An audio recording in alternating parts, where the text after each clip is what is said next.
Hello दोस्तों, UPSC निर्माण संस्था थापुर में आप सबका बहुत बहुत स्वागत है। मेरा नाम आदित्य राज है। आज हम लोग पढ़ने वाले हैं कि जो हमारा दक्षिण भारत है, जो बंगाल की खाड़ी जो है, बंगाल की खाड़ी, इस बंगाल की खाड़ी में एक मोखा कहें या फिर मोचा कहें, मोचा नामक चक्रवात की जो उठने की संभावना है, आने की संभावना है, जताई जा रही है। इससे इसके जो आसपास के जो राज्य हैं या क्षेत्र हैं उनको अलर्ट जारी किया गया है कि ये जो चक्रवात आने वाले हैं, इसके लिए यहाँ के जो आसपास के राज्य हैं उनको अलर्ट किया गया है। तो आज हम जानेंगे उस चक्रवात के बारे में, जो मोचा चक्रवात जो आने वाला है उसके बारे में देखेंगे। चलिए तो देखते हैं अपने अगले टॉपिक को।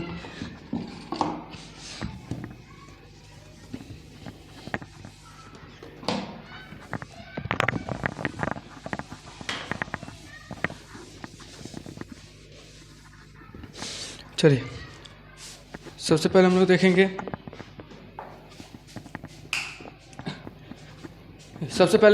कि ये विषय जो है चर्चा में क्यों है। ये जो हम लोग मोचा चक्रवात के बारे में पढ़ने वाले हैं, आखिर ये विषय जो है चर्चा में क्यों है। उसके बाद से देखेंगे चक्रवात क्या है, कि जो चक्रवात होते हैं, चक्रवात का निर्माण कैसे होता है, उस प्रक्रिया को देखेंगे कि चक्रवात बनने के कारण क्या है, चक्रवात होते क्या हैं। उसके बाद से देखेंगे इस चक्रवात के प्रभाव, जो चक्रवात अगर किसी राज्य या क्षेत्र राज्य या समुद्र में जो चक्रवात अगर उठते हैं तो उसके क्या क्या प्रभाव पड़ते हैं उसके आसपास के क्षेत्रों पर। उसके बाद देखेंगे चक्रवातों का नामकरण, जैसे अभी मैंने कुछ देर पहले कहा मोचा चक्रवात, यानी कि मैंने चक्रवात का नाम रखा है मोचा चक्रवात। तो ये जो चक्रवातों का नामकरण किया जाता है, तो ये किस प्रक्रिया द्वारा किया जाता है, कैसे नाम किया जाता है, उसके नामकरण के बारे में देखेंगे। और उसके बाद से देखेंगे प्रक्रिया, कि ये जो चक्रवात होती है, चक्रवात आने की प्रक्रिया जो है वो उसकी प्रक्रिया के बारे में देखेंगे। और उसके बाद से देखेंगे आपदा प्रबंधन, कि चूँकि ये जो चक्रवात आने वाली है इसको आपदा मतलब एक तरह से प्राकृतिक आपदा के रूप में देखा जा रहा है, तो इसलिए इस आपदा का प्रबंधन कैसे किया जाए उसके बारे में देखेंगे। और अंत में देखेंगे हम लोग एक प्रश्न जो कि प्रीलिम से जुड़ी हुई है। तो सबसे पहले देख लेते हैं हम लोग ये विषय चर्चा में क्यों है।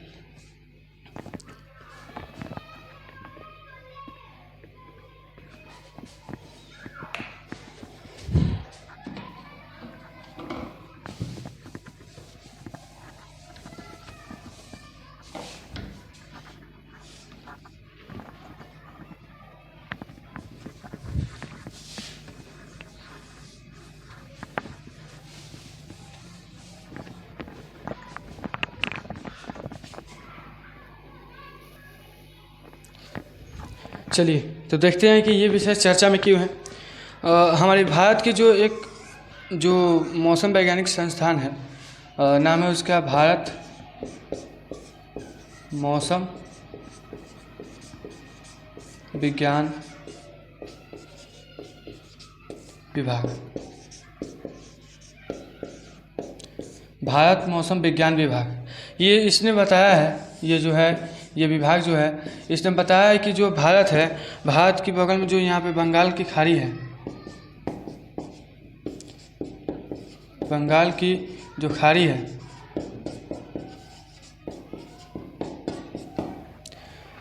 बंगाल की खाड़ी है, यहाँ पे संभावनाएं बताई गई है कि यहाँ पे जो है एक प्रेशर करने का मतलब यहाँ पे एक दबाव जो है बन रही है, मतलब दबाव यहाँ पे बढ़ती जा रही है लगातार।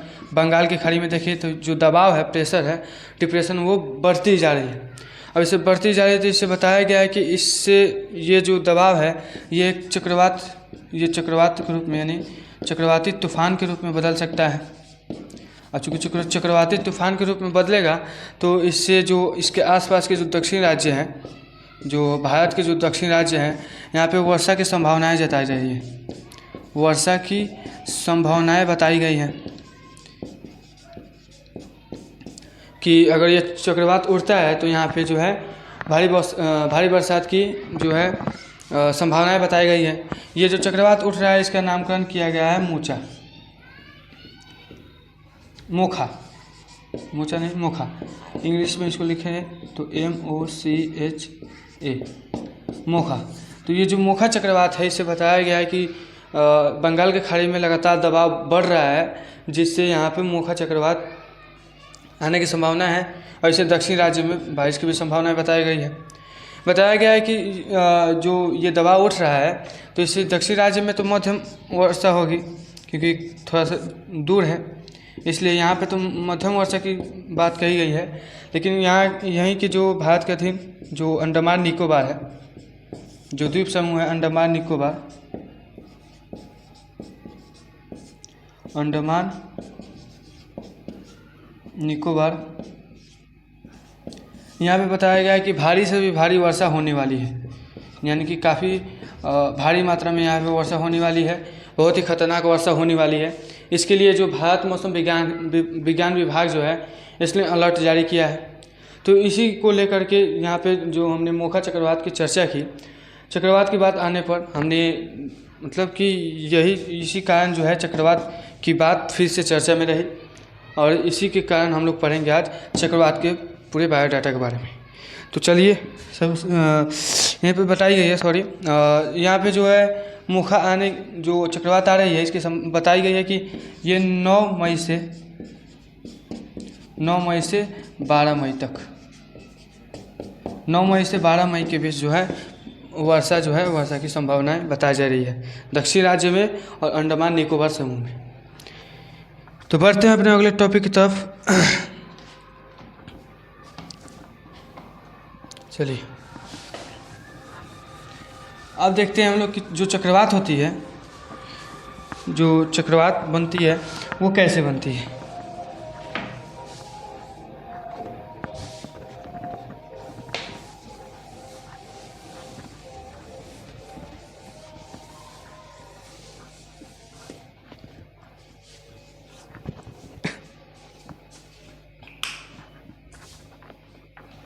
देखिए यही जो अभी हमने मोखा चक्रवात के बारे में बताया वही है। यहाँ पे बताया था जो भारत मौसम विज्ञान थी उसने बताया कि यहाँ पे कुछ दबाव बढ़ते जा रहे हैं। देखिए यहाँ पे जो पीला कलर का दिखाई दे रहा है यही धीरे धीरे निर्माण हो रहा है। ये 7 मई का है और ये 9 मई का है और लास्ट ये जो है 11 मई का है। यही जो है चक्रवात जो है मोखा चक्रवात है। यही जो उठ रहा है बंगाल की खाड़ी में, इसके कारण जो भारत के जितने भी ये दक्षिण राज्य हैं यहाँ पे बारिश की संभावनाएं और अंडमान निकोबार में अधिक बारिश की संभावनाएं बताई जा रही है। तो ये मोखा चक्रवात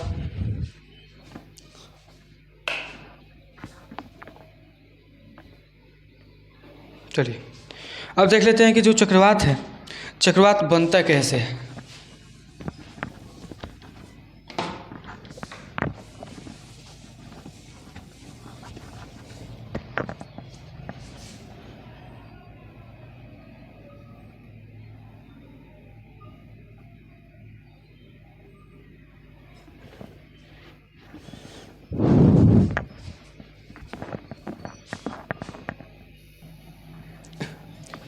देखिए चक्रवात का निर्माण कैसे होता है। जैसे मान लीजिए ये समुंदर है, इससे होता क्या है कि जो मान लीजिए सॉरी ऐसे नहीं,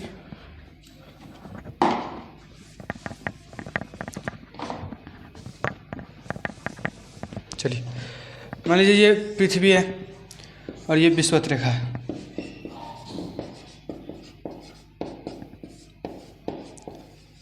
होता क्या है कि यहाँ पे जो समुंदर है यहाँ पे, तो होता क्या है कि अब चूँकि सूर्य का प्रकाश जो है, सूर्य का प्रकाश यहाँ पे पड़ता है तो यहाँ के जो समुद्र की पानी जो है भाप के रूप में ऊपर उठने लगती है। अब चूँकि यहाँ से जो ऊपर उठती है तो यहाँ की जो जगह खाली होती है, यहाँ की हवा जो ऊपर उठ के चली जाती है, तो यहाँ की हवा की पूर्ति करने के लिए जो यहाँ पर तो लो प्रेशर होता है, यहाँ पे लो प्रेशर में हवा जो है ऊपर उठने लगती है, हल्की होती है। तो यहाँ से क्या होता है कि जब हवा उठती है तो यहाँ पे लो प्रेशर बनता है, लो प्रेशर का निर्माण होता है। तो इसकी जगह भरने के लिए, यहाँ से जो हवाएं गई हैं उसकी जगह भरने के लिए हाई प्रेशर की ओर से, जैसे मान लीजिए यहाँ पे हाई प्रेशर बन रहा है तो हाई प्रेशर की हवाएं यहाँ पे आती है, इधर से जा रही है, ये हवाएं ऊपर जाती है तो इनका प्रेशर हाई हो जाता है। यहाँ पे लो प्रेशर थी और यहाँ पे गई तो हाई प्रेशर, अब हाई प्रेशर गई तो फिर लो प्रेशर की तरफ जाएगी। जब फ्रेश में समझाएं, देखिए यहाँ से हवाएं उठी,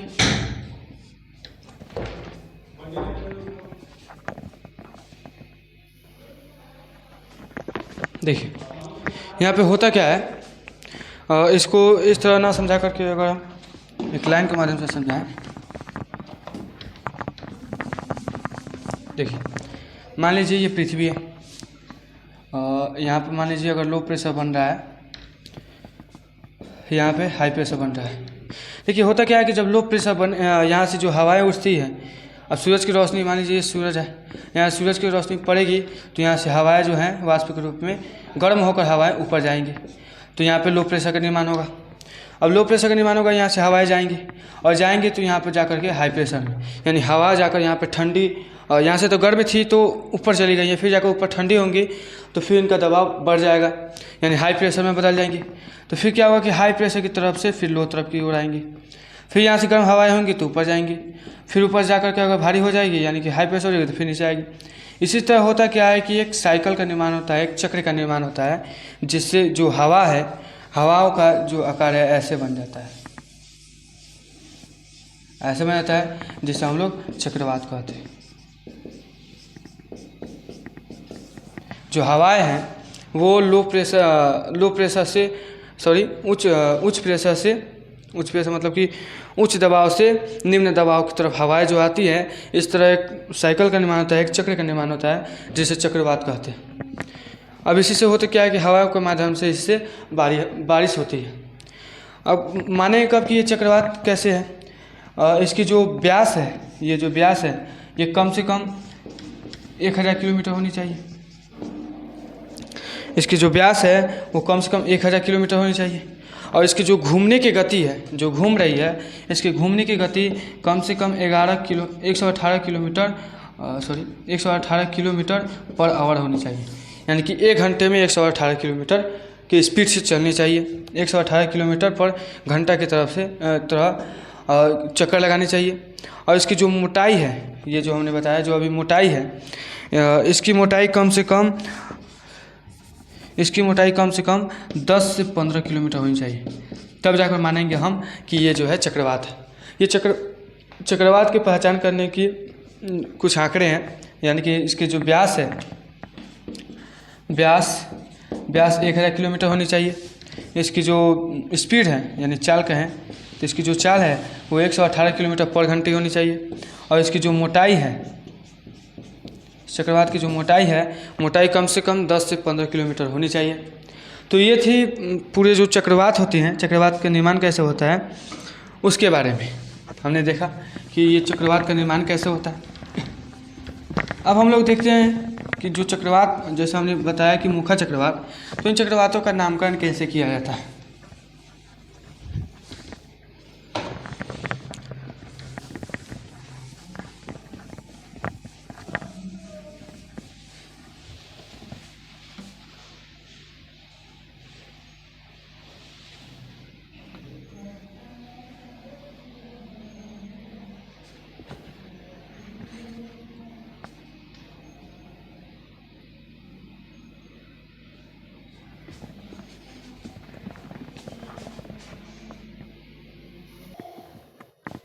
देखिए इसके प्रभाव बताए गए हैं चक्रवातों के, कि अगर चक्रवात आते हैं, मान लीजिए अगर भारत में जो यहाँ पे चक्रवात उठ रही है, अगर चक्रवात ये भारत में आती है तो इससे प्रभाव क्या होगा। पहले तो तूफान में वृद्धि अगर होगी, तूफान में वृद्धि भी होगी इस चक्रवात से, तूफान में वृद्धि होगी।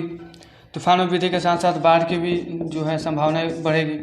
बाढ़ के साथ साथ वर्षा से ही बाढ़ आएगी। यहाँ पे वर्षा हो गई, तूफान हो गई, बाढ़ हो गई, अनेक सारी जो प्राकृतिक आपदाएं हैं उनका सामना करना पड़ेगा। और चूँकि हवाओं का है तो ये बवंडर का भी रूप ले सकती है। इससे होगा क्या कि यहाँ पे जो जानमाल होती है, जानमाल की क्षति काफ़ी अत्यधिक जो यहाँ पे जो व्यक्ति हो गए बाढ़ में, या फिर जो बहुत से जीव जंतु हो गए, उनका जो है विनाश हो जाएगा, खत्म हो जाएंगे जो इसके प्रभाव में जो क्षेत्र आएंगे। तो इसके प्रभाव थे। अब देखते हैं चक्रवातों का जो नामकरण किया जाता है, चक्रवातों का नामकरण कैसे किया जाता है।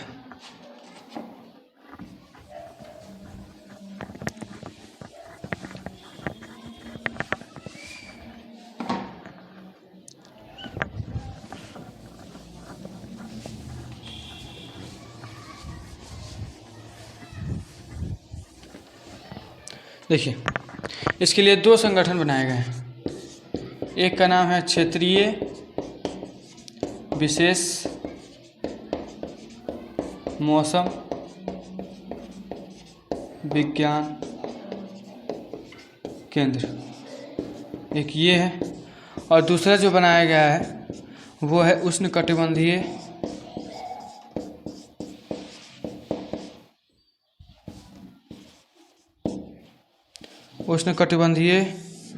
चक्रवात चेतावनी केंद्र जो है बनी हुई है। यही दो जो संस्थाएं हैं जो विश्व भर में ये दो बनाए गए हैं, क्षेत्रीय विशेष मौसम विज्ञान केंद्र और उष्णकटिबंधीय चक्रवात चेतावनी केंद्र, ये दोनों संगठन मिलकर के आपस में जो चक्रवात होते हैं चक्रवातों का नामकरण करती है। जो चक्रवात होते हैं चक्रवातों का नामकरण करती है, यानी कि जो विश्व भर में जितने भी महासागरों में सागरों में जो चक्रवात आते हैं उन चक्रवातों का नामकरण जो है, उन चक्रवातों का जो नामकरण है वो नामकरण क्षेत्रीय विशेष मौसम विज्ञान केंद्र और उष्णकटिबंधीय चक्रवात चेतावनी केंद्र जो है वो करते हैं इसका नामकरण। अब इसकी प्रक्रिया देख लें कि ये जो दोनों संस्थाएं हैं ये मिलकर कैसे उनका जो नामकरण करती है, उस प्रक्रिया को देखिए।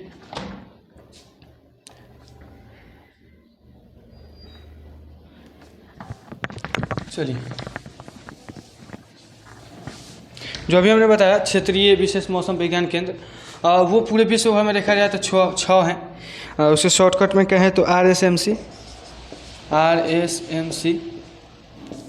रीजनल स्पेशल जो है, जो क्षेत्रीय विशेष मौसम विज्ञान केंद्र, वो 6 हैं, जिसमें से एक भारत में भी है जिसका नाम है भारत मौसम विज्ञान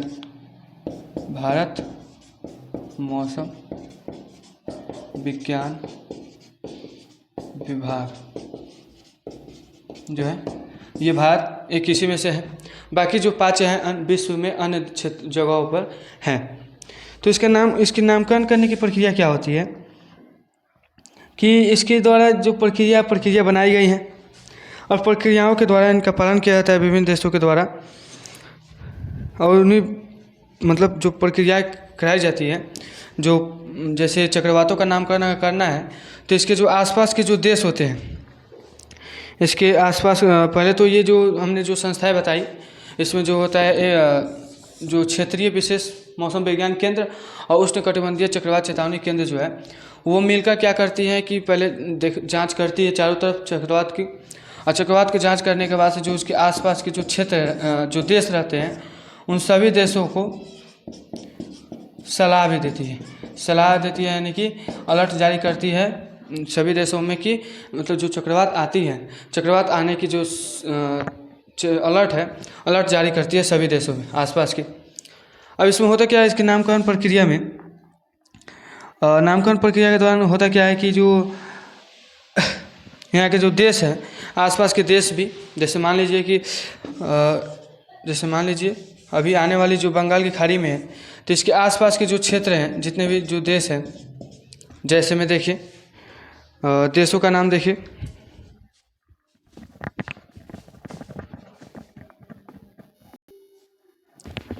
चलिए हुआ क्या कि जो 2000 ईस्वी में एक एस्केप नामक एक संगठन बनाई गई। इसमें राष्ट्रों के समूह होते हैं। ये क्या करती है कि देखती है जहाँ चक्रवात हैं उसके आसपास के देशों से सुझाव लेती है उसके नामकरण के संबंध में। जैसे अभी हमने मोचा चक्रवात बताया, तो उसमें जैसे श्रीलंका हो गया, श्रीलंका, भारत, म्यांमार हो गए, बांग्लादेश या फिर ओमान, पाकिस्तान,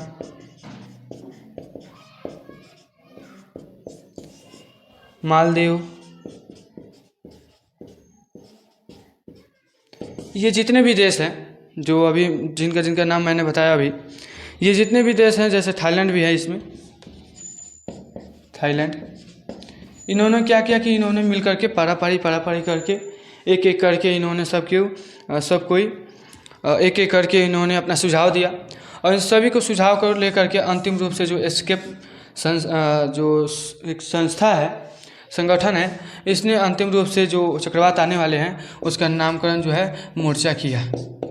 अब बात आती है कि मोर्चा ही क्यों किया। तो मोर्चा जो है यमन, जो कि ऐसे भारत हो गया जैसे, मोर्चा जो है जैसे यमन, बताते हैं 1 मिनट।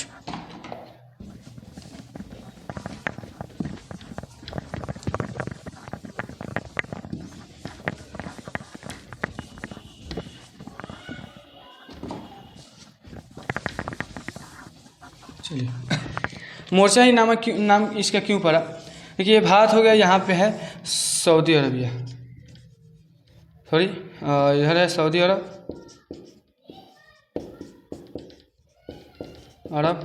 और इधर है यमन। यमन का एक क्षेत्र है जो कि यहाँ पे स्थित है, इसका नाम है मोर्चा। तो इसी क्षेत्र के नाम पर जो कि मोर्चा जो यमन है, यमन का एक छोटा सा शहर है मोर्चा, इसी के नाम पर जो अभी चक्रवात आने वाली है उसका नामकरण जो है मोर्चा किया गया। मोर्चा नाम इसका रखा गया उस चक्रवात का। तो ये थी नामकरण की प्रक्रिया कि नामकरण कैसे कैसे की जाती है, किन किन देशों का जो है सुझाव लिए जाते हैं, देशों के सुझाव लेकर के अंतिम निर्णय जो होती है वो जो संस्थाएं बनाई गई है विश्व स्तर पर वो निर्णय देती है। अब हम लोग देखते हैं इसके जो चक्रवात जो है, जैसे चक्रवात जो है इसको प्राकृतिक आपदा के रूप में देखा जा रहा है, तो इसके लिए जो आपदा का प्रबंधन कैसे किया जा सकता है उसके प्रबंधन के बारे में भी देख लेते हैं।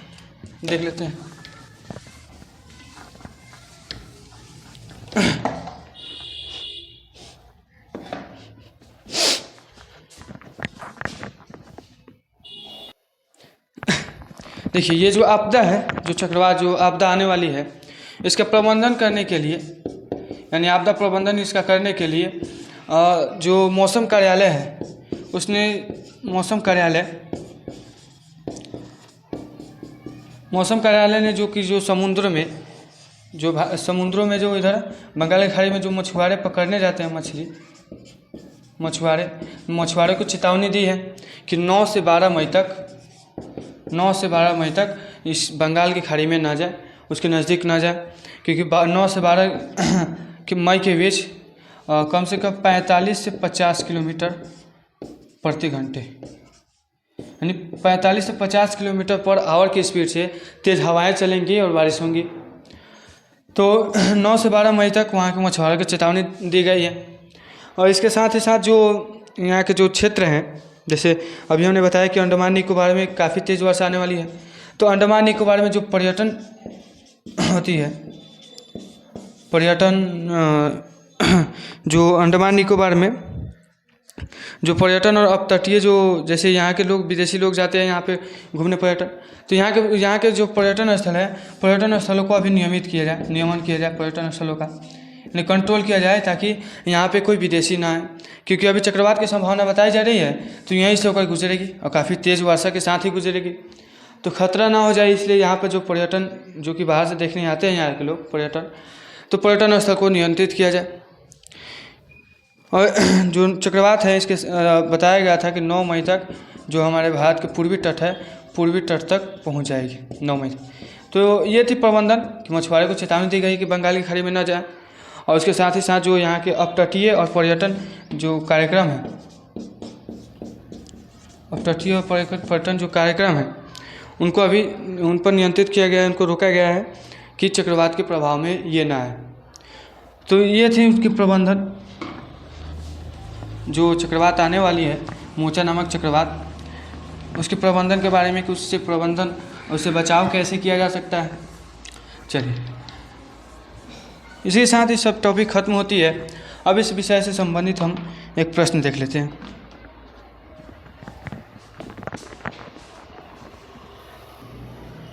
चलिए, तो ये रही आज के विषय से संबंधित सवाल है कि निम्नलिखित कथनों पर विचार कीजिए। पहला कथन है चक्रवात मोखा, जिसके बारे में हमने पढ़ा, चक्रवात मोखा का नाम बांग्लादेश द्वारा सुझाया गया है कि चक्रवात जो मोखा है उसका नाम बांग्लादेश द्वारा दिया गया।